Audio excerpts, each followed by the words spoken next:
broadcasting from the Unshackled studios in Melbourne. This is WilmsFront, brought to you by the Unshackled.net. Now here's Tim Wilms.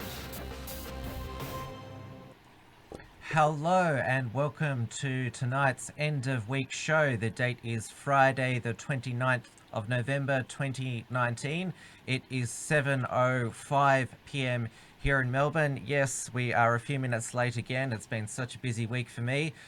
We are live on the Tim Wilms YouTube channel, so make yourself known in the live chat, and I've put the link into the Entropy software, the YouTube enhancement where you can ask questions throughout the evening, which I think a lot of people would like to with our guest. And also you can send us super chats to support this show and also the work of the Unshackled. Now, obviously, I'm based here in Melbourne, Victoria, where crime and punishment has definitely been an issue of community concern. Obviously, with the African youth gang crime wave that's swept the past two summers here in Melbourne, and with their reports every day of youth offenders either getting bail or getting off without jail time, it's certainly stirred a lot of emotions in people.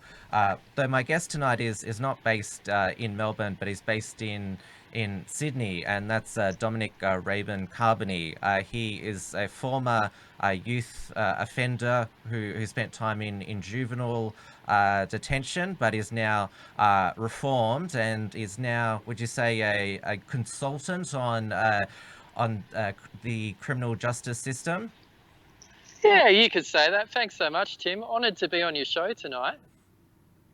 Yes, well, thank you so much for joining me. And yeah, as I mentioned, it's probably the poignant issue of Australia as a whole at the moment.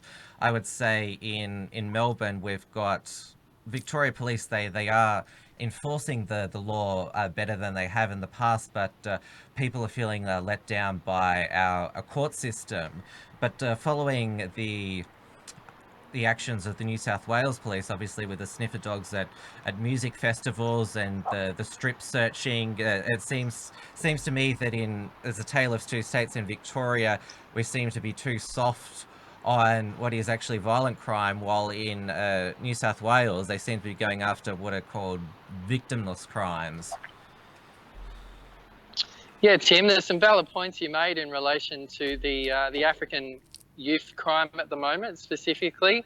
Now, obviously in New South Wales, we're not seeing a spike in relation to young recidivism and, you know, that kind of behaviour, whatever that entails. Now, I hear all the bad bits in Victoria, but I don't seem to be hearing all the good bits that Arrogant Andrews seems to be doing for the state, respectfully. Obviously, you might be able to cover more of your bases because of living and breathing Victoria.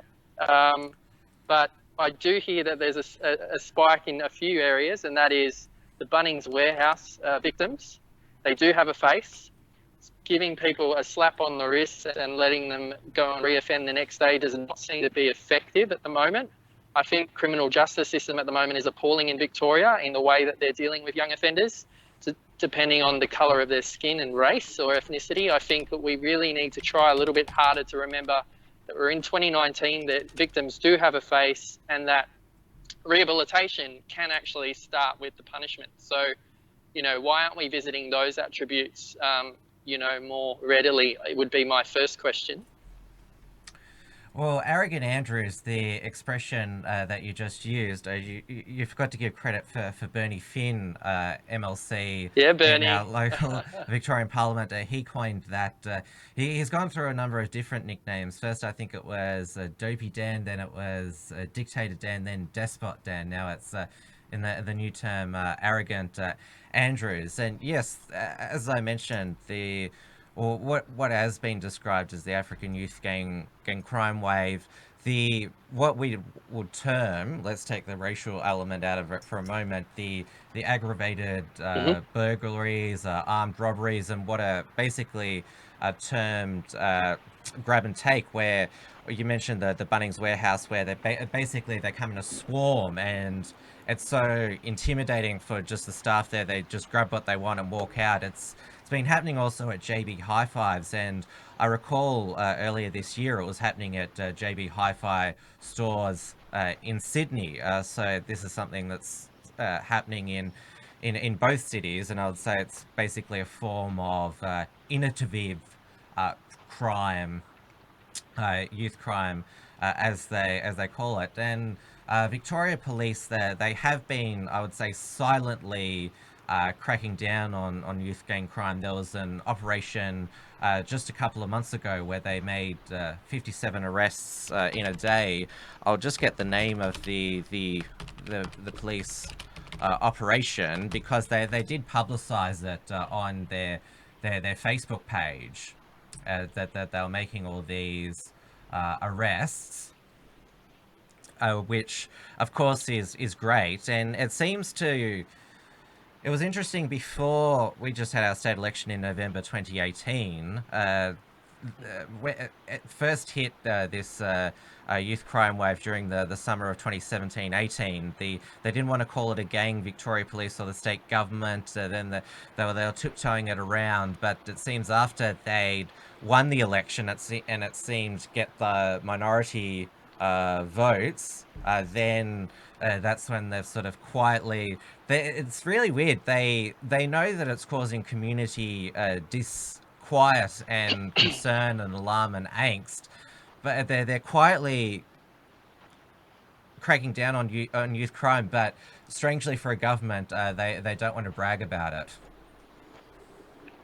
Yeah, that's interesting, isn't it? Because you would think to earn voters' trust, you have to be doing something in a public sphere and at a public level. And if the media is only picking up on certain things that they want to cover and the angle that they want to cover it on, I really believe that, Daniel Andrews, in his current state, does not have the numbers to see another year of leadership for Victoria. And in fact, if this youth crime statistic does not drop dramatically, how many more families and people and business owners are going to be fearful for their lives in certain parts of that state, respectfully, if nobody is brought to, remand and brought to attention? I just think that, you see New South Wales, our motto at the moment is let's get it done. Now, you can see that we haven't been getting an awful lot of good bills done, and nor has Victoria.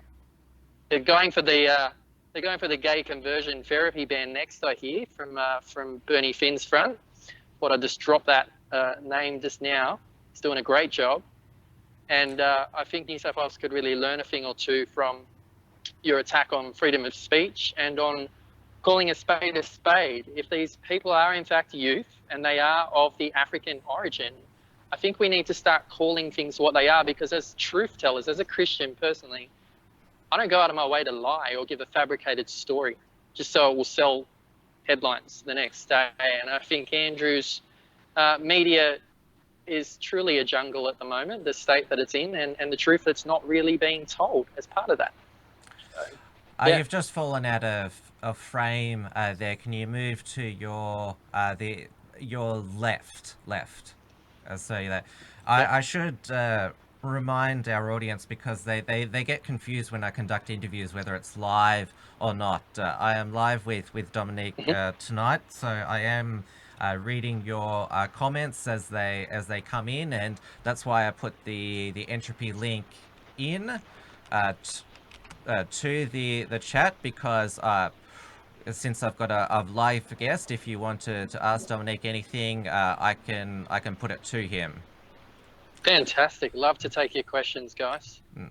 Because we try to make this show as interactive as possible, but as you know, with guests who have busy lives and also who are on the other side of the world, not live is not always possible. But certainly we have quite an active live audience on our episodes, so it's always good to include them as much as possible. I saw that there was one question so far. I'll read this later. I will read it Port Film Co-op, but maybe later. But going back to Yeah, what you said, you described the offenders of African origin. The correct way to I do on the Unshackled is that the suspect is of African appearance, which Hmm. is you're not making that just describes their appearance. It's Mm. not necessarily a racial connotation. You mentioned Oh, yes, yes, the by all conversion means. therapy proposed ban. That's only just part of the. Well, there's a. I'm not sure if you're aware of the Racial and Religious Tolerance Act in Victoria, which works as a blasphemy law, even though it's supposed to encompass all religions. It's mainly Hmm.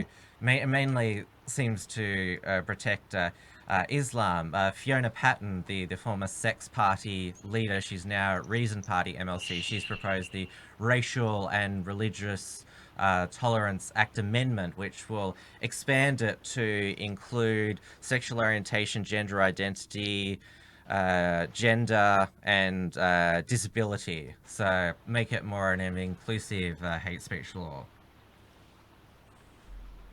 Yeah, yeah. So I was actually listening in on the National Press Club address on Religious Freedom Bill and the way forward from obviously member of the opposition Fiona Patton, respectfully, the former supporter of all things questionable. Let's just leave it at that one. And then obviously respectfully Australian Christian Lobby Martin Iles. And I felt that what she said was such a cheap shot with absolutely no facts to base up her evidence in relation to this bill being a Trojan horse of hate and hate speech to follow it. As a Conservative, I took great offence to that because I am all about having a conversation on all waves of life, whether you're homosexual orientation or you're straight, whether you're Christian or you're non-religious. And as she represented strongly in a new, I guess, branch of atheism,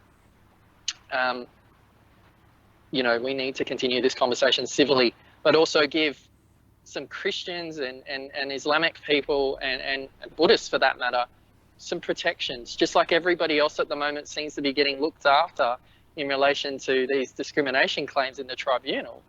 We also need to have that right to also feel, as the 1977 Act stipulates, that religious discrimination is also repealed, if that makes sense today, guys. I would say, with regard to the Religious Discrimination Act that's proposed at the federal level, is that be careful what you wish for, because I mentioned Mm. the Racial and Religious Tolerance Act in Victoria. It's more likely, because I know that Christian Porter and Scott Morrison are trying to draft it as carefully as possible, but the way it could be enforced in the future, and then of course there's the judiciary, which is unelected and unaccountable. It will work as a blasphemy law, mainly to protect Islam against vilification or hate speech from other religions. I'll give you an example today.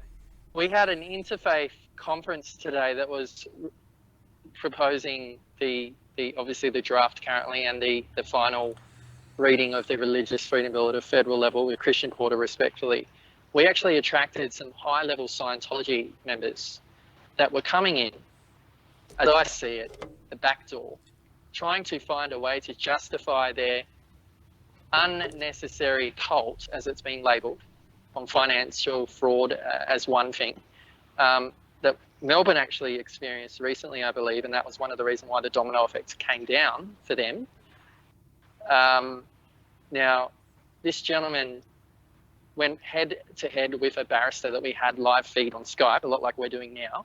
He was actually in Melbourne today, I believe, catching a flight. So we only got him for 15 short minutes.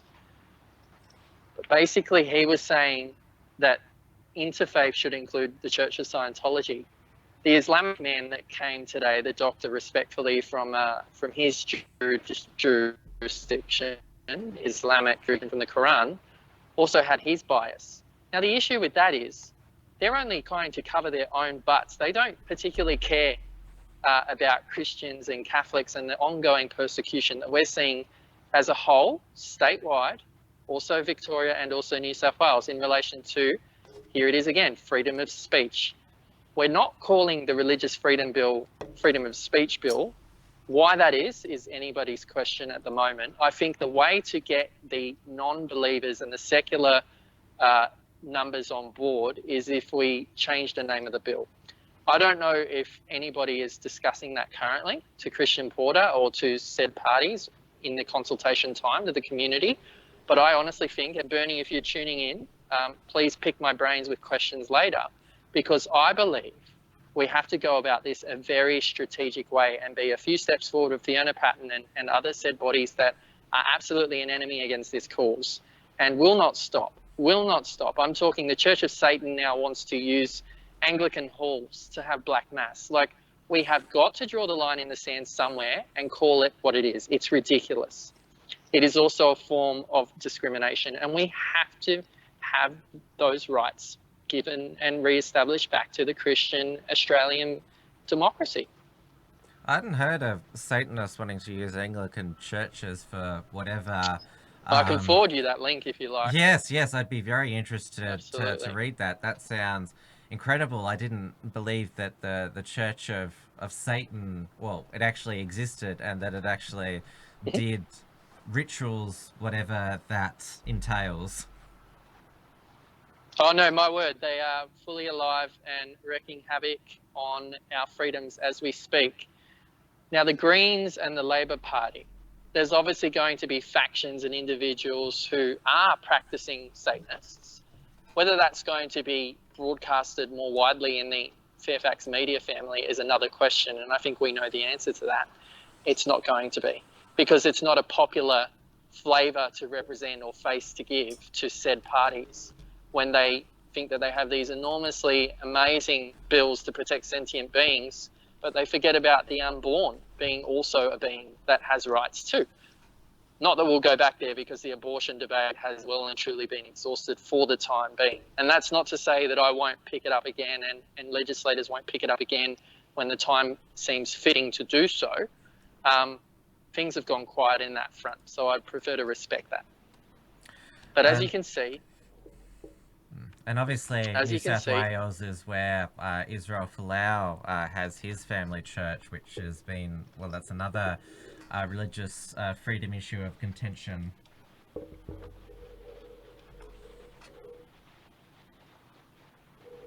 Oh, I think we've lost. Sorry, I'm losing you. I'm losing you, Tim. I was just talking about Israel Folau's, his church has obviously got a lot of attention, his family one. Now, they've gotten a lot of attention for namely one reason. There's a mole in the church, which I don't appreciate, especially when they had ties with the Falaus. I just think that is so low to play that game. The media chewing up a couple of minutes of a full-fledged sermon. I think if we watched it all in context, a lot like a lot of politicians' speeches of late, you'd find that it's a very different story altogether. And that, in fact, Israel Folau loves the LGBT community, whether Andrews and other members of the opposition think in their head that is not the picture they want to portray about Israel Folau. Israel Folau is just a common, everyday Australian who is going on his convictions. Now, this man, you've got to understand, he prays before he preaches. He prays before he delivers these outrageous claims that are countercultural. And he goes with it, and he doesn't regret a moment of the backlash that comes from that. And I'm a lot like Israel Folau and Mark Latham in that respect. And Bernie, I say it how it is. And unfortunately, some of us have better filters than others. I just think Israel Folau needs to sit down with some of these people, let them pick his brains and he pick theirs, and just come to some kind of resolution, civilly as possible. And I think then we can go and coexist again and focus on things that we can have commonality with, rather than what we can't, uniformly unite on. That we continue to spend so much time, so much government, police resources on, particularly these African descent in appearance, young men and women. Maybe we've missed something. Maybe we need to go back and have a look at it investigatively and just go, all right, maybe we need to change the system up entirely. And as I said, the judicial system currently in Victoria dealing with the crime, regardless of the level of risk to the community, really needs to go back to the drawing board and think about what restorative justice might look like in a model better fitting for juvenile offenders. I was a juvenile offender. Going to my story real quick, I was a juvenile offender. I had many, nights where the police would spend time questioning and cautioning me for my graffiti-related offences. And there was nothing premeditated about it. Really, I think at the end of the day, I was a young person once. We all were once upon a time. And when we don't feel listened to by authority, or we don't feel respected by some certain party, whether that be a family member, a mother or a father, that's when rebellion and this anarchy kind of context, come out to play. And this is why people like Andrews and the Greens seem to be gaining so much, airtime and so much popularity with millennials and even some people in their 30s and early 40s who I've talked to respectfully in the inner west. It's a disenfranchisement, it's a disillusionment that they are standing for us. And we've got to prove these people otherwise that we, in fact, are the people that are standing for them. And I think that's sort of what I've taken away from that question you had earlier about the youth problem. Well, you're age 30, you're the same age as me. So this offending, It would have taken place roughly in the mid 2000s, where obviously a lot of time has passed since then, and I would say that we sort of had a more conventional, what we would term a basic crime and punishment justice system, which obviously you went through, and you mentioned you spent time in juvenile detention, or what's the actual name for it now? It's called Youth Correctional Facility in Victoria. I get confused. Yep. The correct terminology for New South Wales is Juvenile Justice Detention Centre. It was Cobham. It was out at St Mary's, if you must know. And I was looking at spending hard time, or what I knew of it as a young offender, 16 years old, over Christmas, which was quite a blazing way to be given, said wake-up call. And in fact, I'm thankful every day for that wake-up call, because the punishment actually led into my rehabilitation, my change of behaviour, my change of how I looked at the world and how I looked at what I was doing. And again, giving the victims a face really helped me identify that I was responsible for those actions. And following that... There's a bit of a side thing, but the way you look, did you look a lot meaner as a teenager? Because I look at you now and I sort of think that, were you really such a troublemaker? Mate, do we ever change fully? Sorry, I've lost camera view again. Is that better? Yep. Look, I have tattoos. I think I got inked up quite young to try and look the part, join the gang and the crew at the time, as it was called. And it was the going thing. I mean, there was different key causes of that. There was peer pressure, there was rejection, there was bullying at school, there was the feeling that if I don't conform, I'll get left behind and forgotten. And there was also the desperation to just have something to latch onto as far as identity goes.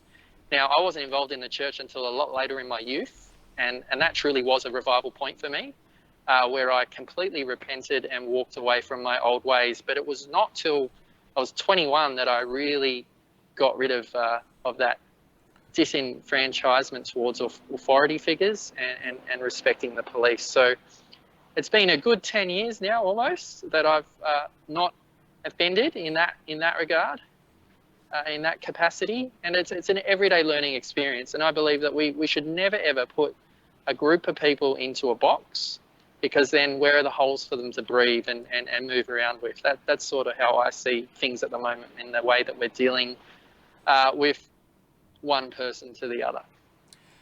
Can you just go through briefly, because you said that it was a wake-up call going to juvenile detention. Obviously, you were sentenced there, and so went through would have been the children's court, and then the actual experience of being in the facility. So can you just go into a bit more detail about how both of those experiences gave you the wake up call? Yeah, thanks so much for asking. So, a couple of things occurred in me coming to self-realization and actualization of what I had done and what I was facing. And one of those was just the whole grand process and the dramatization of having to go in the paddy wagon, being told that you'd be given McDonald's after 6 hours of being held in the cell and being questioned on the e-RISP interview room, and being told you're not going home tonight and you may very well be spending the duration of Christmas and New Year's inside unless your said family members take you out on conditional bail. Now, the reason why I spent a good 2-month stint in Cobham Juvenile Detention Centre was because my family did not want to take responsibility or lose face, which is quite common for Lebanese Australians. Okay, yes, I'm Lebanese and proud. And I think they just wanted me to wake up myself. All right, you're a man. You think you're a hero. See how long you last inside jail for. And I think, honestly, that cruel to be kind approach worked for me. Sometimes hardline love is loving. And I think we need to remember that. It wasn't sugar-coated. It wasn't pleasant. But in that time, I grew so close to God. I met the local Bible study that came in and visited from one of the local parishes at St. Mary's. I requested a Bible and I spent a long 13 hours a day in my cell just reading the Bible and crying out to God. It might not look like that for you at home, but for me, that's very tangible in my way of connecting with God in isolation, in meditation. So I think of the early fathers, what they would have done in the desert. I wasn't exactly a monk, far from it, but what I did take away from that was appreciation of having, no control for a little while and having that isolation, as I said. And contrast to that, what we're seeing in the Victorian criminal justice system, where these young Sudanese offenders, some are born in Australia, others have come as refugees, and of course Sudan has been in a long civil war, and yes, it is a new country and culture for them, and when they're being sentenced in the court, I'm paraphrasing a lot of different judgments, but they always take in cultural factors, that they've had a hard upbringing in war-torn country, and that sending them to prison or juvenile would just make them worse. That's always the thing, that it would further harden them. But I've said this on previous shows and content, and I've also spoken to a lot of other people, and that if you're in a new country where you don't know the cultural norms, that if you do something that's wrong, and we would consider things like armed robbery or aggravated robbery, carjackings to be quite extremely wrong things, if you're not punished for that, then you don't learn that that's wrong. And so the incentive is I was able to get all these goods for free, and I got a slap on the wrist, and I can keep doing it. It's the whole thing that parents have to learn, that if they don't adequately discipline their children, and I'm not talking about things like smacking or anything like that, but obviously the go to your room thing, the grounding, that works. And it's the same. If it's good for the home and the parent, then it's good for the community at large. The main argument that they make is that the juvenile detention centres and prisons, they're what they call university of crime, and that it can actually harden what are just low to mid range offenders, and make them into basically hardened violent criminals when they come out. Harder criminals. Yep. So what do you say to that?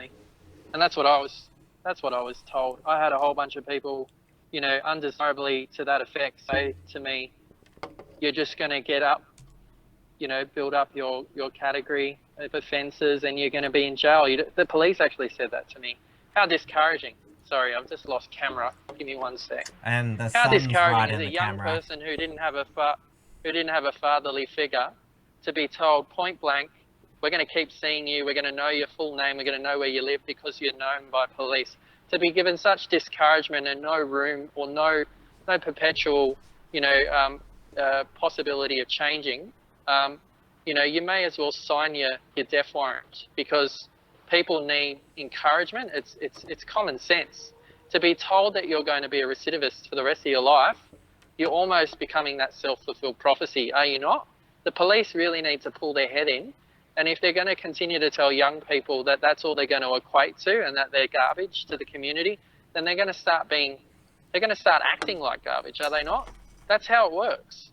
Words are very, very powerful, Tim. I don't know if you know, but I was told many, many times I wouldn't achieve anything. It's taken me a good decade to get out of that mindset, that toxic understanding of myself. I can do more than just graffiti and steal from a David Jones store, and I'm showing that to the community today by getting on this and being quite transparent in the way that I do it, sharing a little bit of my testimony in the hope that someone tuning in today will be able to resonate with a similar circumstance that they're currently facing, and it'll give them a little bit of hope and perspective that you're not all that bad underneath that facade that you may be kind of carrying right now. Sorry, that light is really bad, guys. 1 sec. How's that? Is that better? Should be for now. What people are hearing in the background, you're in a garden area with a lot of waterfalls. That's correct. Would you like me to move? No, that's fine. We're always going to hear the water, so our audience is just going to have to deal with that, unfortunately. It might No be worries. a soothing sound for some.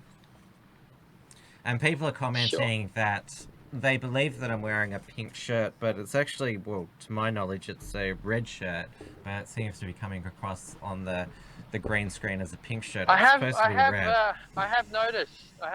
I wasn't going to say anything. I own a pink shirt myself in my wardrobe, so no judgment there, Tim.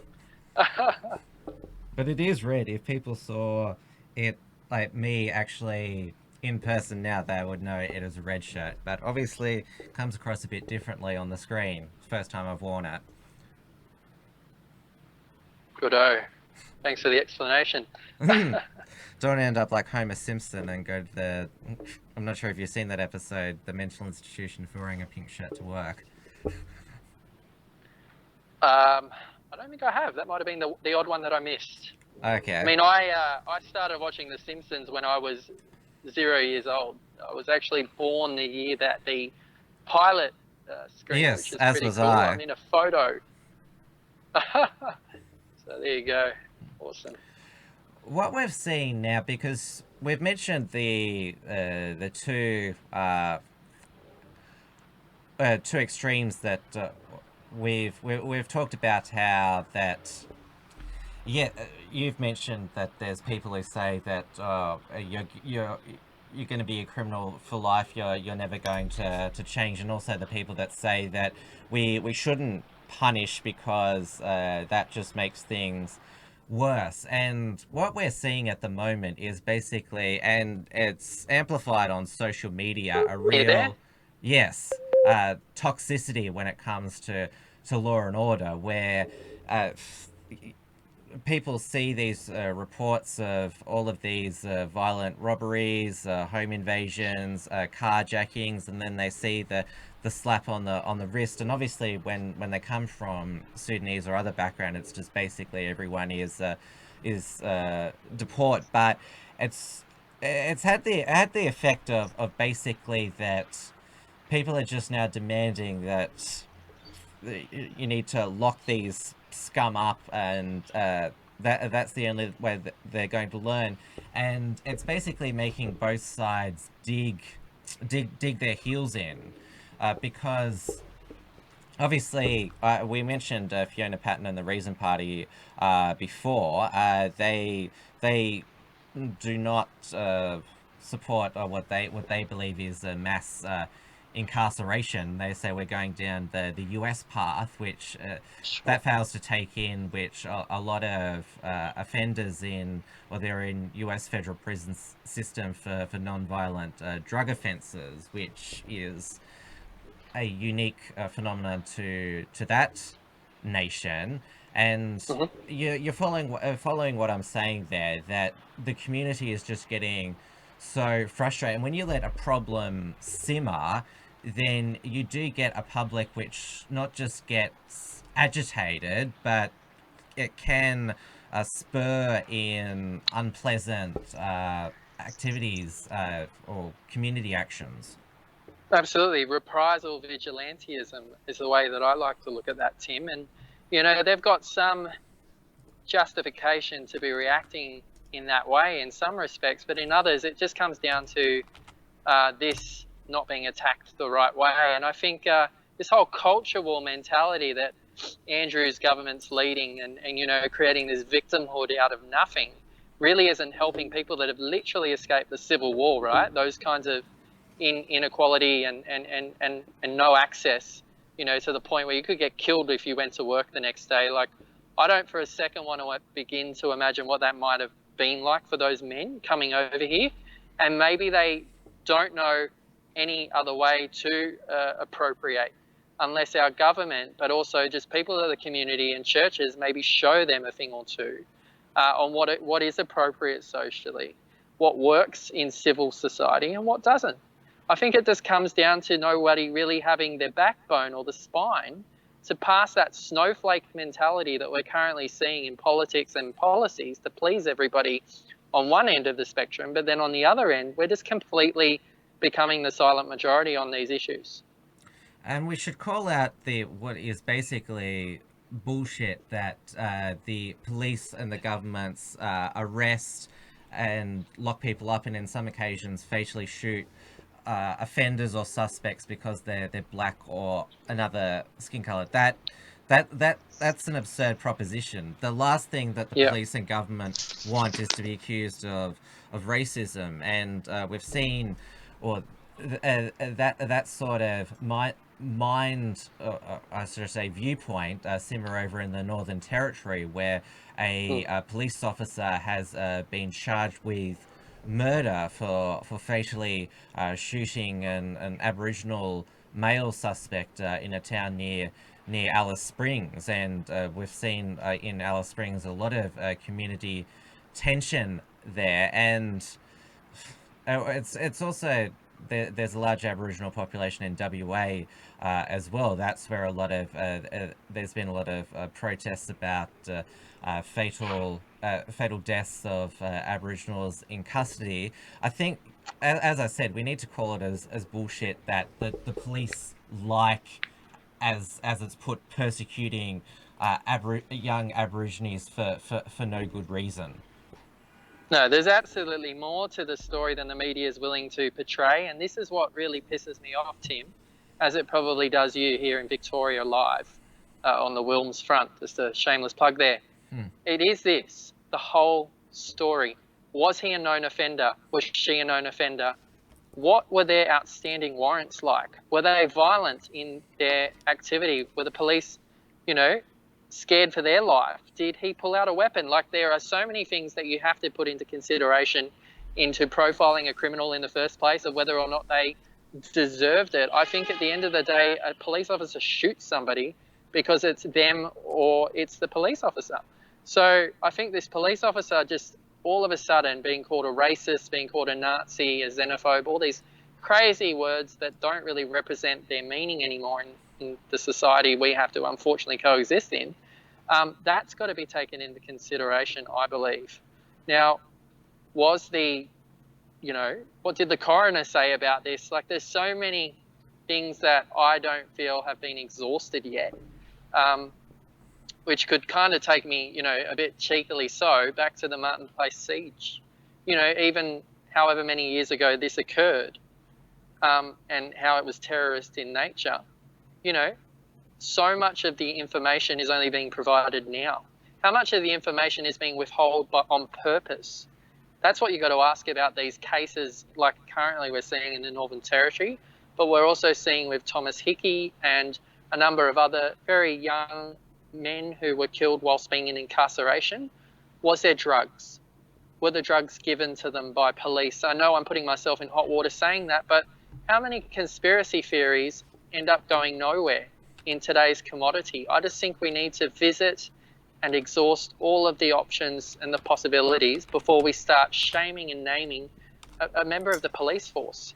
He's got a family, he's got things to think about, and his livelihood for one. Look at Israel Folau. He's now going for $14 million in damages. I think this police officer has a right to go for damages also, because the media has just demonised this man in the kangaroo court like we're seeing so often. I don't want to go off topic too much with that, but this kangaroo court thing in Victoria is on steroids. I think you could vouch for that. And I found it quite bizarre that because obviously there's been the high-profile, horrific rape and murders, first of Eurydice Dixon in the middle of 2018, and then at the beginning of this year, Aya Masuawi, who was also raped and murdered. The murderer of Eurydice Dixon, James, I'll just get the name right here. Make sure I say that.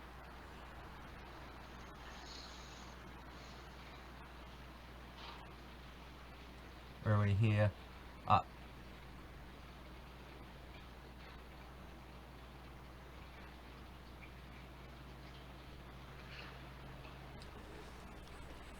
Sorry, it's when I've got a document open, it's hard to... That's fine. It's fine. Take your time. Here we go.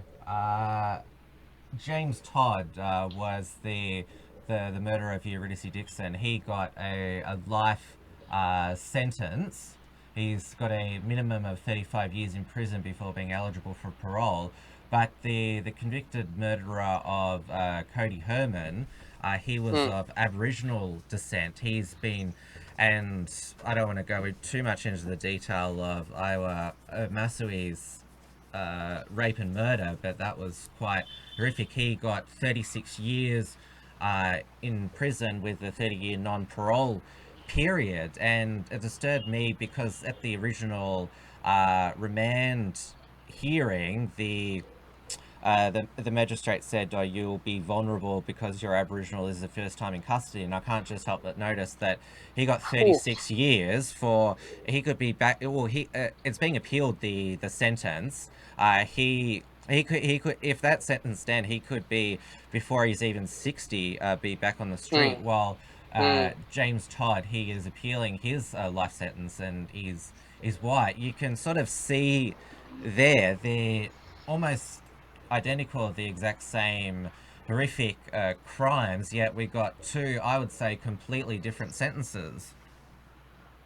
And you've got to ask yourself this, is at the level with the judicial system that there is a complete and utter bias on Aboriginal people, First Nation people of Australia, respectfully, or is it just another black fella, as they say, that they just are happy enough to put into the system at the cost of the taxpayer and the dignity of that person?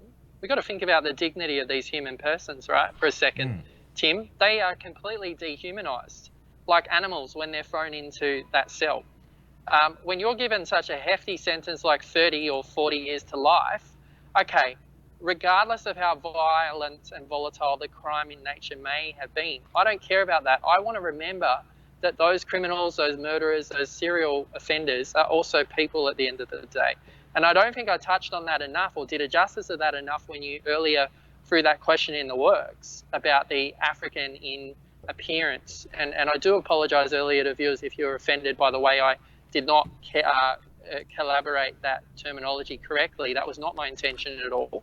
I just think it comes down to racism. There is some inherent racism in white people. I'm sounding a bit like a lefty now, but I can see that we react differently when a black person or a different culture, enters our social circle, for an example, or a university institution. If you don't know enough about them, or you've only heard bad snippets about what they do or some of what their people do in the media, you are going to treat them accordingly, aren't you? You're going to have that bias. Whether or not they give you a great first impression or they give you a really cruddy one, I mean, that's besides the point. I think we really need to go back and have a look at did that police officer that said, "Oh, you're Aboriginal, you're going to get it inside because of your race and the origin of the crime," was he making a threat to that young offender? You know, and is he going to be culpable legally for that if anything does happen to that I think person you're that's in reading incarceration? into too much what that it was the bail magistrate, correct me if I'm wrong, said when initially remanding him in custody. But you're talking about in the police judicial system, where I think everyone should just see two horrific acts, and they should be treated in the judicial system basically the same. But you talked about that at the end of the day, these two people, rape and murderers, James Todd and Cody Herman, they're still Yeah, people, but there's still people. yes, but they did commit what even both religious and non-religious people would say is a truly evil act. And those two Okay, women, that's they're, fine. they're But let me let me play let the me devil's finish. advocate for a second. Let me finish. That those two women, Eurydice Dixon and Masawe, their last moments on Earth were basically being violated and killed in the most barbaric way possible. That we shouldn't that should not happen in Australia. And obviously, lots of mothers and fathers and those who have women, or anyone who believes in, I would say, gender, or is just a decent human being, would not want that on any woman or human. And no one's going to be comfortable with the two of them ever walking the streets again. Yeah, look, I ear with caution making those massive umbrella statements, because at the end of the day, we don't know a person's condition of their heart, only God does. And no matter how heinous and radical the crime in nature could have, may have been with these two people in particular, these two cases you brought up, we've got to remember that everyone has the right to salvation if they want to accept that and they want to repent truly of their action. Yeah, I killed someone, okay. God asks not that question. He asks, are you sorry? And do you want to turn away from that sin? Because this is the thing we need to be very careful with. We're virtue signaling in effect. If we're calling murder more integrally, worse than other actions of crime and solicitation, I think we need to be really, as I say, I ear with caution, commenting too much on these cases, because I'm not a lawyer and I don't know the family and the impact that that's had on them, particularly on the offender's side. I do take compassion and sympathy for the family. They've lost a son, they've lost a partner potentially. We've got to look at it in that perspective as well, to humanise the offender as well. As yes, 100% that he needs to take responsibility and repent.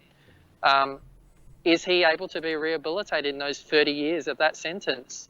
I can't assume the worst about anybody, because that's, as a Christian, I'll be held accountable if I do. So I'd like to think the best of everybody and pray that he does come to that conversion and comes to that breaking point where he's not got any control of being free, but to be free in his soul would be a very big potentiality whilst being in incarceration. I experienced salvation whilst I was inside. Why can't he? But people would argue that the offences that you did were obviously they caused property damage and other distress, but they're certainly not on the same scale. And obviously, a lot of people point to one of the youth murderers of a British toddler, James Bolger, in 1993. John Venables. He was released in 2001. They were when he turned 18, and he's had an extensive criminal history since. And most people would, and again I say, religious and non-religious would just say that he is beyond rehabilitation. He's just an an evil person. And if you look at the murder of James Bolger, I'm not going to go into it, but it's Sure. it's abhorrent what they what like, it's not just killing him. It's as I say again, his last moments on Earth, even though he was only 2 years old. It's just disgusting. And and obviously the same goes for those who commit terror acts, killing tens, hundreds, even thousands of people. I mean, uh, obviously, a lot of major terror attacks, there have been suicide terror attacks, but somebody who intentionally murders such a large amount of people, I'm Sure. just, I'm not asking you this to be critical, but just how you interpret that there. And obviously you're influenced by your Christian ethos, but you certainly have to admit that there is a massive scale of differentiation. Okay, sure. I appreciate your input, Tim, but I truly think that you're ignorant in relation to some of this. I personally talk to murderers on the street. I've personally prayed for mass, shooting victims, and I know that they're not just a perpetrator, they're also a victim. That might be psychologically, that they've been abused as children and they've come over from Lebanon or Nigeria or another country, which I won't single out on purpose, but I'm trying to give an example here to make it crystal clear that you don't know, when someone turns up face to face with you within earshot of what they're saying, what they've gone through to end up in Australia. And I think that I've got that empathy, and I didn't always have that compassion towards these people. I thought they were monsters, bring the death penalty back, as I extreme didn't as you say possibly that. go. I didn't say that. No, I I'm was not just saying that putting you to you. did. I'm not saying that you did, but again, I'm careful not to dehumanize these subjects because they're still people. I didn't just break the law at a low scale, and I'm not at liberty to go through what I did, but I was looking at a 5-year sentence a couple of years ago. Okay, and what you need to understand is that I've been in that world. I was in the gang world for a little while, not overly involved, but I had knowledge, and I lost sleep over it. To think some people have no conscience, that they don't register guilt to what these actions that they cause on families, on sons, on daughters, on family members. Okay? And what I need you to understand is even these heinous, cold-hearted, stone-cold people that I've talked to on the streets still deep down wish they'd made better decisions when they were younger. But now, unfortunately, in their 30s, their 40s, and some in their 60s, feel that they're too far gone to bother doing anything, and the only way they're going to go out is guns blazing. And sadly, that is the whole live by the sword, die by the sword philosophy out there in Criminal World 101. And it's no different for the Cobby case. And this might sound controversial, but yes, they're animals, without question. But something must have tipped them over the edge. Something must have made them graduate into these serial criminals. And I just don't think that we're ever really going to get to hear their side of the story.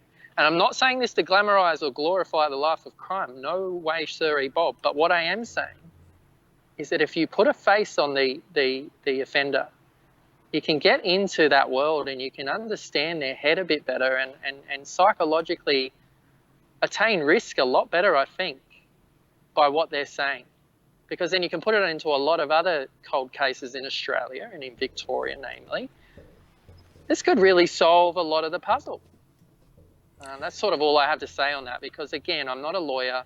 I'm not going to give any advice that I don't particularly know or have researched prior to this conversation taking place. I'm just a common person who's walked in that system, who's been a product of that system, who's come out of it feeling quite rehabilitated, and believes that everybody has the potential of changing. So, well, what it reminded me of, what you said there, is obviously I've applied the terms evil quite liberally, because this is, as I mentioned, it's the toxicity that people are so frustrated with, that there's not this crime punishment in our justice system, which obviously includes rehabilitation. But obviously it's very hard to.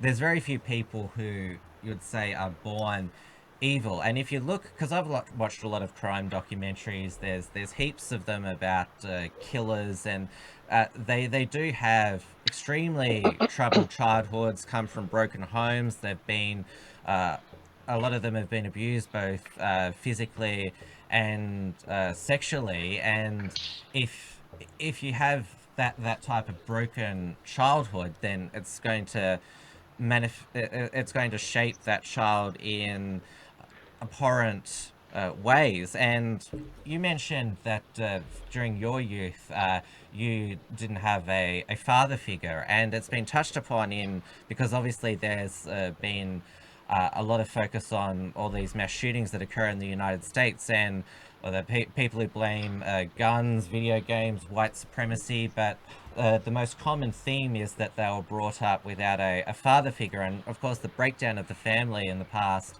40 or so years, that yes, it obviously individuals need to take responsibility, but you can certainly create a society where there's going to be less individuals who are going to be shaped in a way where they're going to be more predisposed for committing some of the heinous acts that we just described. Absolutely. I mean, once upon a time, it took a village to raise a child. Now we're seeing the removal of father figures and good role models, respectfully, in both single family homes and two family homes. And I, for one, was raised by a very strong and solid single mum. She did all she could. She did her best, and there's no ill-gotten feeling left between us.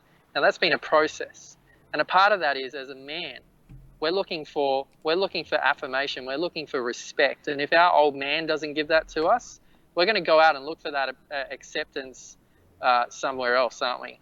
And a big thing, a reason why the life of crime attracts so many young people is that we're in that impressionable, influential time of our peak, where we're sexually charged, we're going through puberty, and we're just looking for something to fill our time up and again, just feel belonging and a family in, right? So I really believe that fatherless homes, yes, statistically speaking, have more chance of recidivity and have more chance of going off the rails and not doing too well in their grades at school. So how do we catch it early? How do we catch it young? We need to start people like ourselves in our 30s. We're not parents yet, but we can be uncle figures. We can be big brotherly figures in churches and in community halls, respectfully, in the appropriate context. I think we need to be an open book if it's going to help somebody at the end of the day, and that's all I aim to do.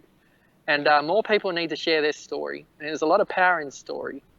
And young people are so influenced and moved by hearing people's lived experiences. They'll actually give you more credibility and authenticity if it's coming out straight out of your experience and out of your mouth. So, yes, definitely.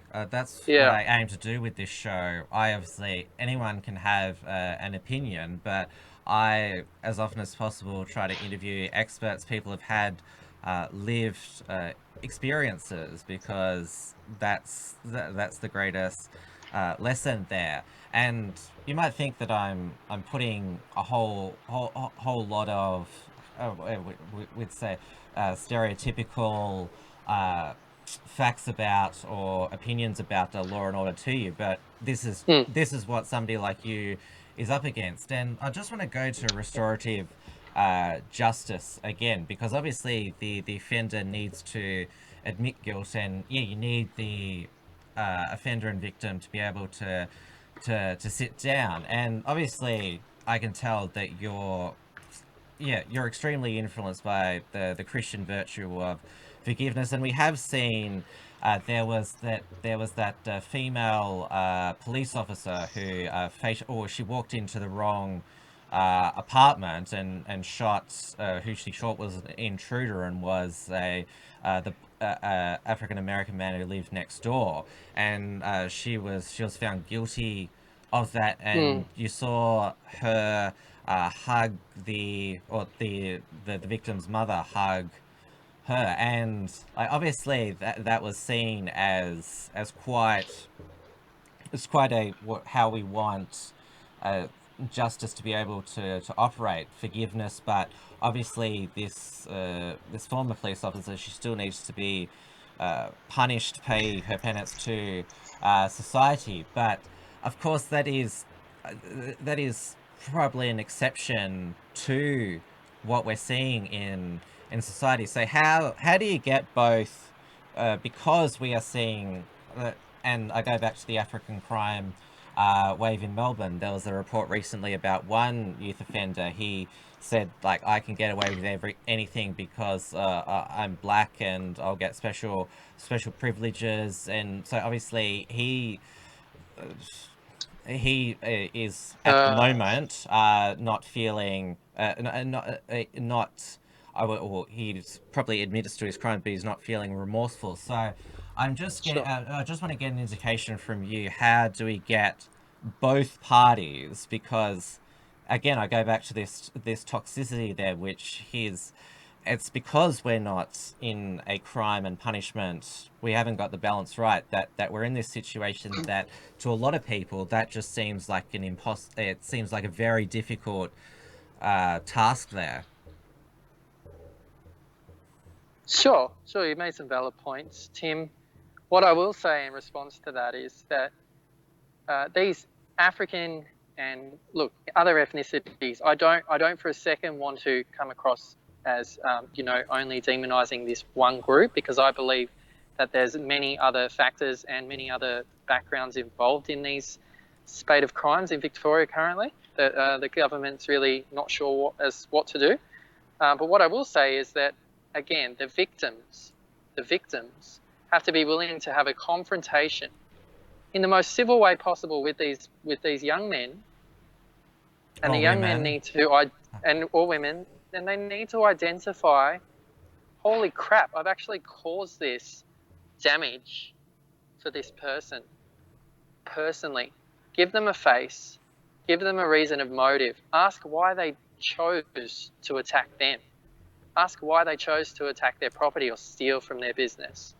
And actually try and, again, humanize this person's struggle, understand the factors that cause them to break down socially and civilly. And if at all possible, with the resources that they have available at the time, or the government is willing to give at a later date, try and rectify those problems with some solutions. And make the person who's done the crime actually feel involved in that process of change and that process of, as I said earlier, rehabilitation. It'll give them some ownership and some pride, and dare I say, build up their ego. But maybe that's what they need right now, because if their fathers and mothers aren't particularly encouraging them to do good things with their time and constructive things with their time and energy, I think the government may actually have an onus to respond as said parents for the meantime. Because this is a real issue, and it's not one that's just going to go away if we keep sweeping it under the carpet or blaming the police every time something goes AWOL. Or the police, they enforce the existing law and they take orders from the state government, or most of the time, unless they're federal authorities. So in most situations, and of course, there are some rogue police officers. We will not deny that, but they, as the expression goes, they're just doing a job the best that they can. I couldn't imagine being a police officer trying to diffuse things such as people who are affected by ICE, or there's a domestic disturbance. That would be an incredibly difficult situation to manage there. You've got to remain calm, and yes, so I have complete sympathy and admiration for them. Now, I'm going to challenge you a bit further. I noticed that your mutual friends on Facebook with Samrat Joshua Gruel, who I've had as a guest on this show. Sure. Yeah, so he's launched a petition to the federal parliament calling for the death penalty for pedophiles, because obviously we've talked about rapists and murderers, but pedophiles, they seem to be at the lowest. They're considered the lowest in our society, and Samrat, he was abused as a child, and he felt that his offender didn't get the sentence that he deserved. And you see a lot of again, comments on Facebook when there's these stories of child abductions and abuse, the comments hang, string them up, there's people who want them to die a slow and painful death. I'm going to put that to you now. How do you see that type of offence? Is there any hope of rehabilitation? Because there are a lot of people who believe that pedophilia is a sexual orientation that can never be changed. Well, you see this now in certain factions of alt-left media.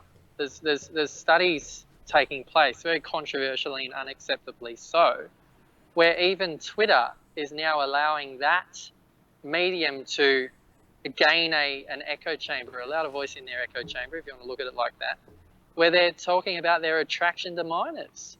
It is just sick. And I, for one, want to stamp that out and call it what it is. Pedophilia, or being attracted to a minor, I don't care if you're 30 and you're like a 17-year-old, it's not acceptable. It's got implications that are of a sexual deviant nature. As a Christian, I don't accept pedophilia. I don't consider it a small, minor crime on the scale of things. It has mass effect on that victim, namely most of the time is a female.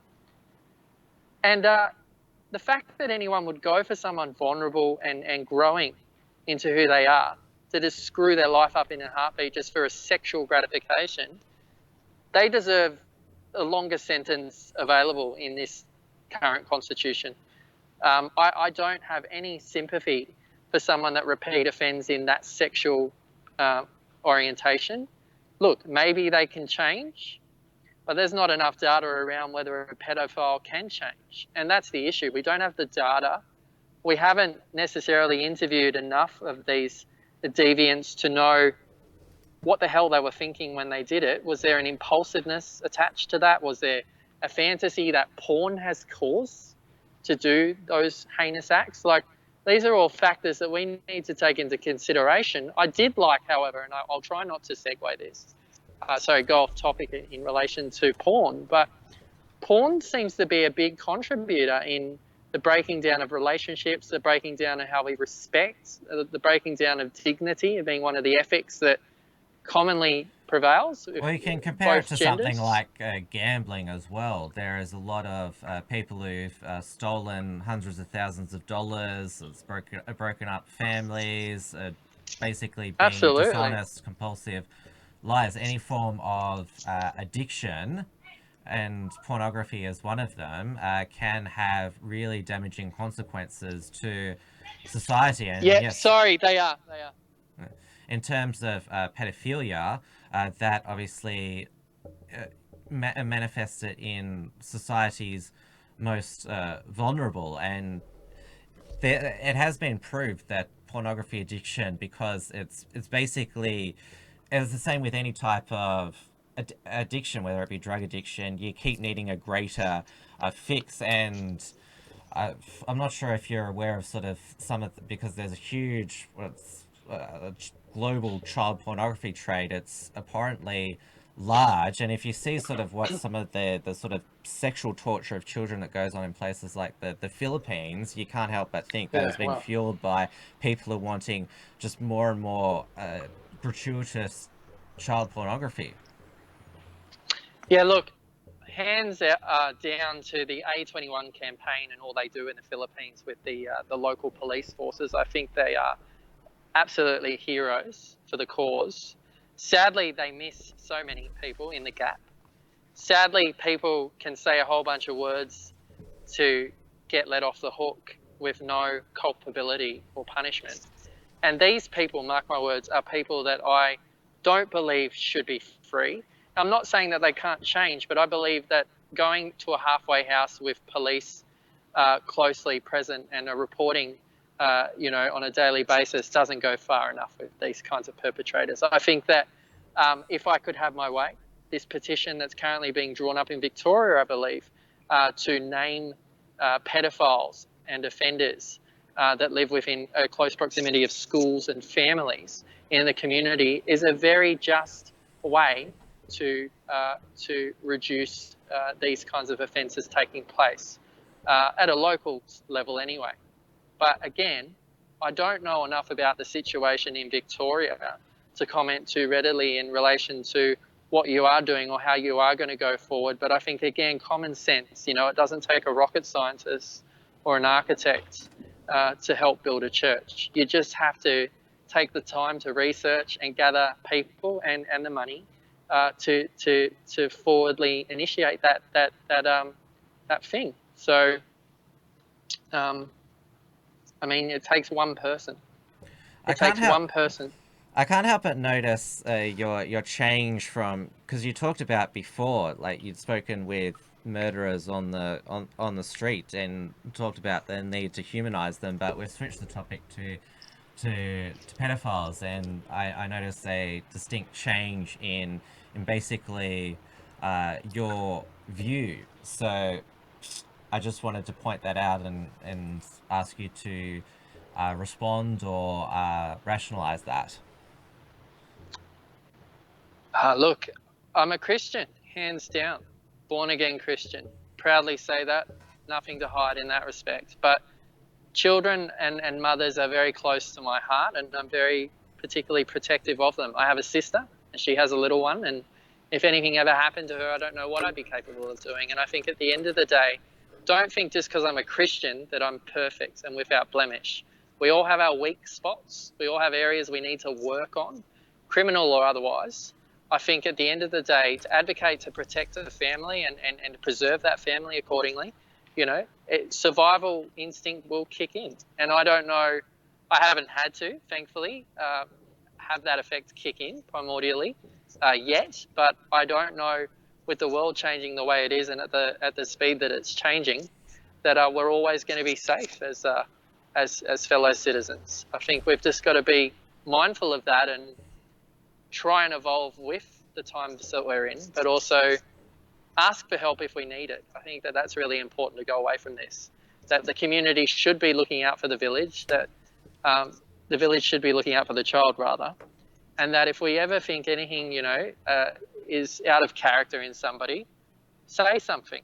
Even if we get it wrong, what have I learned? I've made many mistakes in my life, but it's made me, a resilient person who's able to walk away from that conflict and learn something as I walk away from it. So I think we just have to choose our battles. We have to pick our fights particularly wisely in the time that we're in.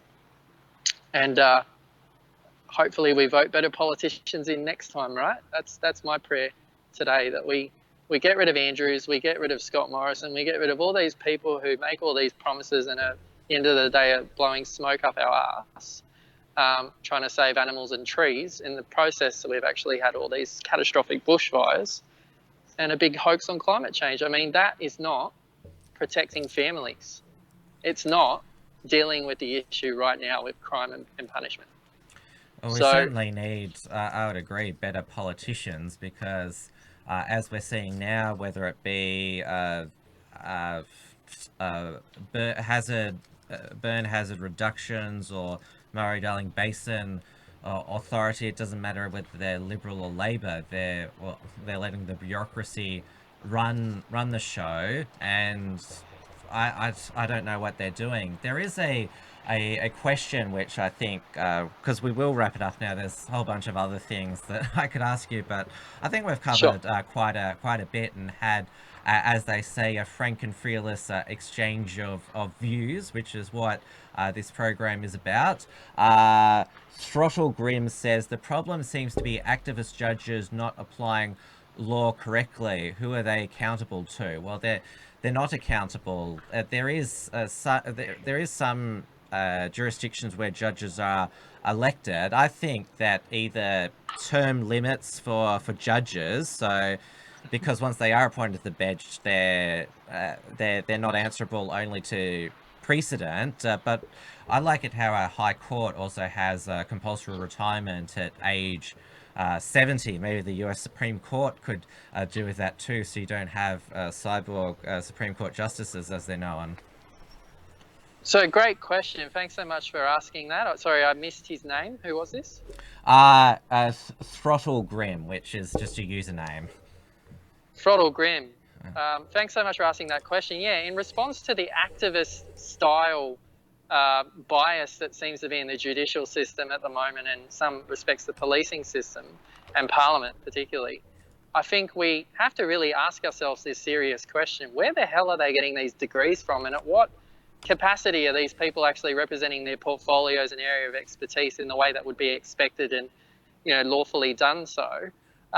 If they're coming into work going, oh no, I support this, but I won't support that, and I'll be heavier on this, even though none of my other colleagues are too concerned about it at the moment, I think that is a real miscarriage of justice, and I'll use that word carefully as a pro-lifer.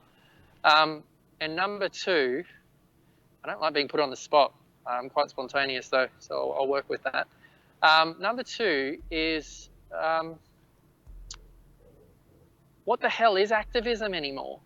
If it's getting in the way of due process in the court system, then a lot of this time is being burnt on idiot cases that don't need to go to a court in the first place, where serious offenders are not being trialled and sentenced, and the whole system is just being clogged up.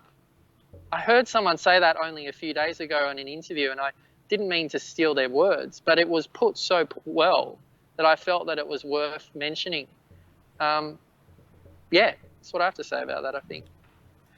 Well, I'll let you go now. Thanks so much, Domonic, for giving me your time.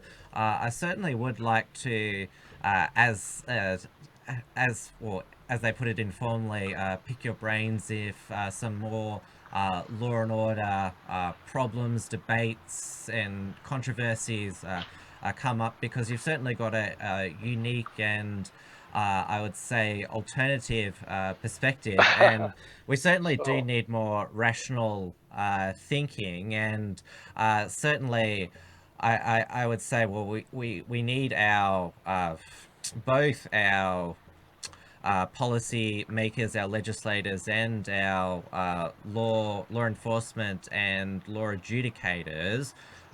They can all play a part in basically preventing what we're seeing as this toxicity in the high emotions in the law and order debate. Yeah. Thanks so much for your time on the Wilms front. I'd love to keep the conversation going. So if you find me on the page tonight, I'd love to answer some of these questions from you. Yeah. So you're on Facebook. Are you on any other platforms, or if people want to reach out and contact you? So I'd be comfortable enough for you to follow my Twitter handle, which is @Mr. Drake, all one word, DRAYK, and you'll see my political position pretty quickly there tonight if you head on there. Cheers. All right. Have a good night, and yeah, it was lovely to chat, and we must do it again soon. God bless Australia, and God bless you, Tim, for all you do. Thanks so much. Thank you. Catch you soon. Bye. All right, that was, I guess there obviously, we were challenging each other there, which I would say that's probably one of the more intense episodes that we've had, but that was good. I enjoyed that. As I said, we had frank discussions. We both had strong views, and obviously we're both living in reality. I do realise that there are other questions and super chats, which I will read out, because yes, our audience do deserve to have their super chats and questions read, but I just didn't want to bore our guests with sort of the internal politics of this show. Port Film Co-op, I think I deleted one of your questions, so can you ask it again? Would you consider renaming the show Timmy Time? No, that's sort of a bit childish. I don't think so. And Port Film Co-op has also said, are the Unshackled studios above the joinery? No, they're not. This is a there's nothing underneath the floor here, I guarantee, unless there's some sort of secret compartment underneath. And that question I accidentally deleted. You can ask it again, Port Film Co-op. We have got a super chat from Peter Grace Info, Pissy Leaks, for $3 Canadian dollars. Thank you very much. I don't like this guy's stance on crime. According to his policies, Peter Grace would be one public urination charge away from maximum security. Well, it depends what sort of public urination it is, whether... Yeah, I won't get into it, but yes, obviously, public urination, it is, depending on the circumstance, is an offence. Port Film Co-op, any news on Muff? Well, if you watched Unshackled last Thursday, Richard Wollstonecroft has deferred it until April because the deplatforming campaign, it has been getting some cucking venues. Now, there is time still to send through a super chat or ask a question. But speaking of deplatforming, I have some good news on a story we talked about last night on the Unshackled. We talked about how a lot of these anti-hate groups were pleased that the UK-based working class pro Tommy Robinson website Politicalite had shut down. Its website was down, its Twitter was down, its Telegram was down. Well, they were celebrating its death, but it turned out that was fake news. So they thought that the website had died. It is back today, politicalite.com, and it's got fresh content up there. And basically...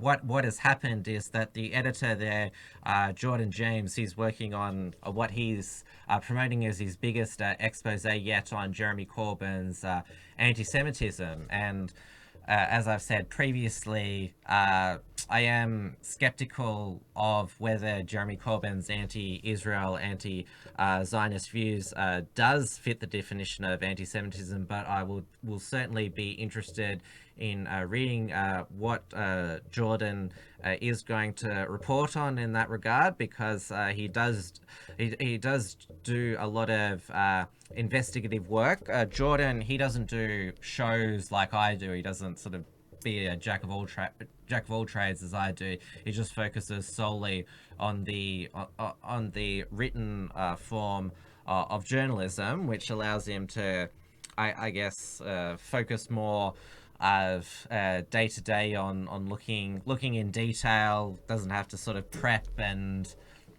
yes, he can respond to breaking news a lot more than we can at the moment. Port Film Co-op has got another question. I missed the start, but there was a deplatform NG mentioned. Can he work with the Unshackled to make the next Muff? Well, we've never done events at the Unshackled because basically we've covered a lot of the tours, such as the Lauren Southern, Stefan Molyneux tour, and we've also seen what happened with the Gavin McGuinness Marlenopolis tour, the Deplorables one. It is incredibly stressful.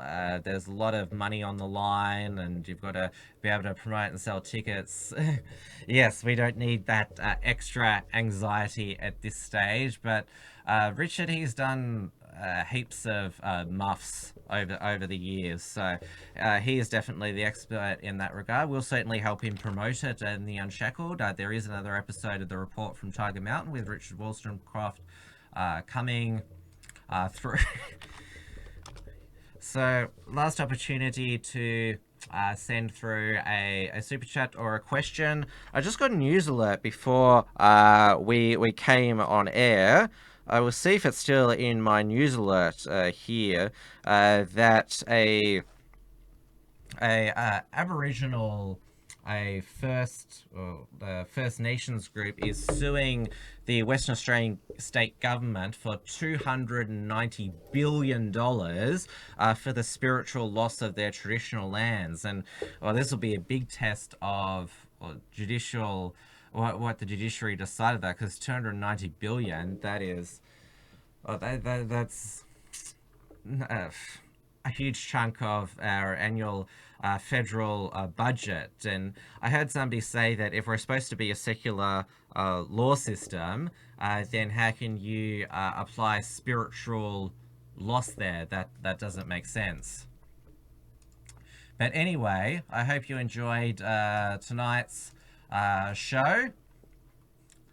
I've certainly, as I said, I've had a busy week, and I probably, as I said, didn't do as much detailed notes as I would have liked to, but certainly the conversation flowed very well, and I think we all took a lot out of this episode. That concludes WilmsFront for this week in the Australian alt media lineup.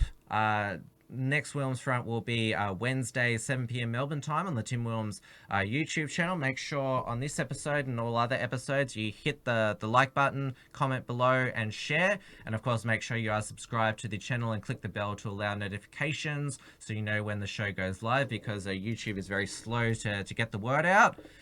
If you go to timwilms.com, you can see the links to the podcast version of the show, which are on Apple, Spotify, Stitch-in Radio, and also lots of all the different podcasting platforms you can think of. I'm on facebook.com/WilmsFront, twitter.com/WilmsFront, gab.com/TimWilms, and minds.com/TimWilms. And as I mentioned, hopefully there'll be a new episode of the Report from Tiger Mountain released on the weekend. I'm releasing highlights packages of WilmsFront episodes this week on the Unshackled main channel, which is where you can see the Report from Tiger Mountain, and also Trans-Tasman Talk, which is when you'll see me next on the air. That's on 7 p.m. Melbourne time, and that is hosted by myself and my New Zealand counterpart, the editor of Right Minds, Dewey de Boer, where we talk about the issues affecting the Anglosphere Tasman nations in the South Pacific. And of course, XYZ Live is on Mondays at 9 p.m. on Maddie Rose Live YouTube channel. You can see Maddie's vlogs on Maddie's modern life. Some are on his YouTube channel. He also has a few that are on BitChute for obviously, because YouTube's terms and conditions don't allow some of his vlogs. And of course, YouTube is updating its terms and conditions, which if you look at them carefully, they'll basically be able to delete channels which they deem aren't commercially viable. Another question from Binary Agenda: what are your thoughts on the union bill failure? Well, I think Pauline Hanson voted it down out of spite. That's what I think, because she's not happy with Scott Morrison. At the moment, she wants to get a dairy re-regulation bill up. She certainly didn't get any credit from the trade union movement for blocking it, because they hate One Nation, even though a lot of old Labour working class supporters vote for One Nation, which just shows how elite the trade union movement has become. Of course, we just had last night the Uncockables, which is the centrepiece of the Australian alt media lineup, which is on 8:30 p.m. Melbourne time on its dedicated YouTube channel. And of course, you can catch the podcast version of the show at theuncockables.com. Dia Beltran, her weekly live stream is at 8:30 p.m. Melbourne time on her channel. She's had a bit of trouble in getting the live replay up of her recent chat with a Orthodox Jewish rabbi, which is really strange. I don't know what's going on there. James Fox Higgins, he's in the process of just doing some home stuff at the moment, but he has promised to be back fighting more than ever in the new year. Of course, we're still publishing regular content on the Unshackled.net. Sign up for our newsletter at the Unshackledbattlefield.net. Don't forget, my colleague Steel Archer, his Detonation program is on its dedicated YouTube channel, live most weekday mornings. And of course, that's Steel Archer .com. I think I've mentioned all the reminders that we have at the end of the show. Yes, I have. Oh, of course, if there are other ways to support the show, apart from putting through a super chat on Entropy, The Unshackled has a web membership program at theunshackled.net/membership. We have a direct donation form at theunshackled.net/donate. And we're also on Subscribestar, PayPal, and Patreon. For now, as I mentioned, I think on the Uncockables last night and on WilmsFront Wednesday, it's good that Patreon are actually deleting people worthy of being deleted. Onision, that YouTube creep with his questionable relationships with these young teenage female fans. It's good that Patreon pulled the plug on him because he's of questionable moral character. Again, well done to Blair White and Hunter Avalon for help taking him down. So yes, we are on those crowdfunding platforms, and of course we have our online store at theunshackled.net/store, and of course all of Unshackled Productions as well as XYZ and Rational Rise Productions will be on rationalrise.tv. Dear Beltran and Dusty Bogan's content is also up there, and you can also support our work there. So thank you so much, everybody, for your company on this Friday night. I was glad that we had a good audience and an interactive chat. I will see you next week. Thanks for tuning in to WilmsFront. Visit timwilms.com or Rational Rise TV to view the archive of episodes. And keep visiting theunshackled.net to view all our shows. And to keep up with the latest real news and analysis.